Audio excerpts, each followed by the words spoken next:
આજે વિશ્વભરમાં international tiger ડેની ઉજવણી જોવા મળી રહી છે। દાહોદ છોટાઉદેપુર સરહદી જંગલમાં વાઘની હાજરી નોંધાઈ છે। વન વિભાગ દ્વારા સતત પેટ્રોલિંગ અને મોનિટરિંગ હાથ ધરવામાં આવ્યું। હવે ગુજરાતમાં પણ છેલ્લા 17 મહિનાથી આપણને ટાઈગરની પ્રેઝન્સ રતનમાલ વિસ્તારમાં જોવા મળી આવેલી છે। વાઘની હાજરીના કારણે વન વિભાગ પણ પોતાની પ્રતિબદ્ધતાથી એના ટાઈગરના કન્ઝર્વેશન માટે લોકોના અવેરનેસ માટે વિવિધ પ્રકારની કામગીરી કરતા હોય છે। તેના માટે પાણી પૂરું પાડવા માટે તેના વોટર પોઈન્ટ મેનેજ કરવા, નવા વોટર પોઈન્ટ બનાવવા, તેમાં પાણી ભરીને તેને ઉનાળાની સિઝનમાં પાણીની અવેલેબિલિટી રખાવવું, તેમજ વાઘની સલામતી માટે તેમજ લોકોની સલામતી માટે શું પગલાં લેવા, શું કાર્યવાહી ન કરવી, શું પગલાં ન લેવા, એની પણ સમજ લોકોને આપવામાં આવે છે।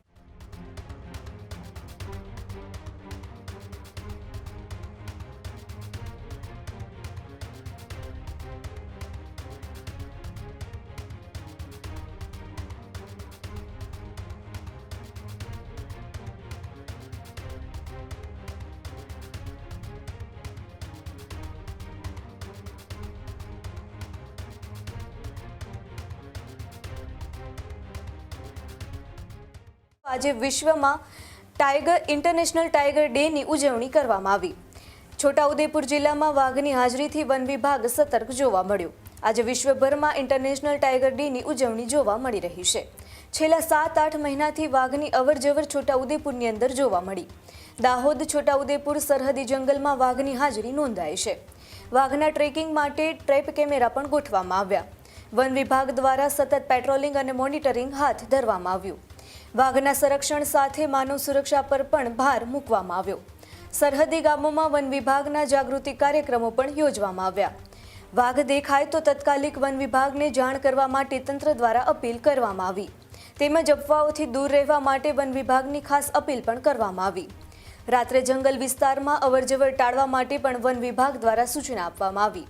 છોટાઉદેપુર જિલ્લામાં વાઘની હાજરીથી વન વિભાગ સતર્ક જોવા મળી રહ્યું છે, જેમાં છેલ્લા 7-8 મહિનાથી છોટાઉદેપુર જિલ્લાની અંદર વાઘની અવરજવર નોંધાઈ રહી છે, જેના લીધે દાહોદ છોટાઉદેપુર સરહદી જંગલમાં વાઘની હાજરી પણ જોવા મળી રહી છે, જેના લીધે વાઘના ટ્રેકિંગ માટે ટ્રેપ કેમેરા પણ વન વિભાગ દ્વારા ગોઠવવામાં આવ્યા।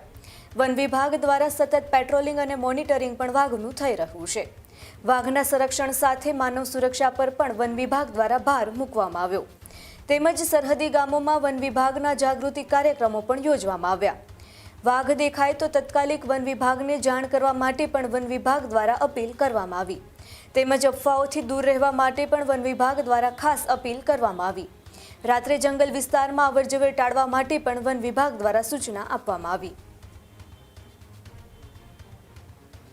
આજે 29 જુલાઈ વિશ્વભરમાં ઇન્ટરનેશનલ ટાઈગર ડે તરીકે ઉજવણી કરવામાં આવે છે, જેના ભાગરૂપે હવે ગુજરાતમાં પણ છેલ્લા 17 મહિનાથી આપણને ટાઈગરની પ્રેઝન્સ રતનમાલ વિસ્તારમાં જોવા મળી આવેલી છે। એ જ ટાઈગર આપણા છોટાઉદેપુર જિલ્લામાં પણ છેલ્લા 7-8 મહિનાથી આપણને હાજરી જોવા મળે છે। વાઘની હાજરીના કારણે વન વિભાગ પણ પોતાની પ્રતિબદ્ધતાથી એના ટાઈગરના કન્ઝર્વેશન માટે લોકોના અવેરનેસ માટે વિવિધ પ્રકારની કામગીરી કરતા હોય છે। ટાઈગરના પ્રોટેક્શન માટે પેટ્રોલિંગ કરવું, તેના માટે પાણી પૂરું પાડવા માટે તેના વોટર પોઈન્ટ મેનેજ કરવા, નવા વોટર પોઈન્ટ બનાવવા, તેમાં પાણી ભરીને તેને ઉનાળાની સિઝનમાં પાણીની અવેલેબિલિટી રખાવવું, તેના પ્રી બેઝ મેનેજમેન્ટ માટે ઘાસના પ્લોટ ઊભા કરવા, તેમજ અન્ય જંગલ વિસ્તારની કામગીરી વન વિભાગ દ્વારા કરવામાં આવે છે। વાઘની હાજરીના કારણે લોકોની સલામતી માટે લોકોને અવેરનેસના કાર્યક્રમો પણ કરવામાં આવે છે, જેમાં અમારા સ્ટાફ લોકો સાથે મળીને તેમની સાથે મિટિંગ કરીને તેમને વાઘની હાજરી બાબતે અવગત કરાવે છે। તેમજ વાઘની સલામતી માટે તેમજ લોકોની સલામતી માટે શું પગલાં લેવા, શું કાર્યવાહી ન કરવી, શું પગલાં ન લેવા, એની પણ સમજ લોકોને આપવામાં આવે છે।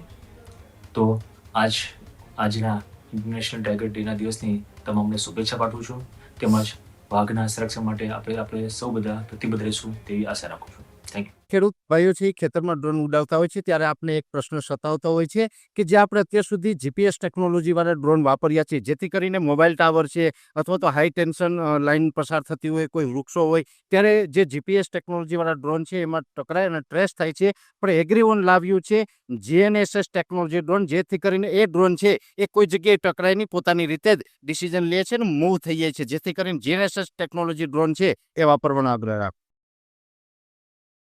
આ જ પ્રકારની તમામ અપડેટ જોવા માટે ન્યૂઝરૂમ ગુજરાતને લાઇક, શેર અને સબસ્ક્રાઇબ કરવાનું ભૂલતા નહીં.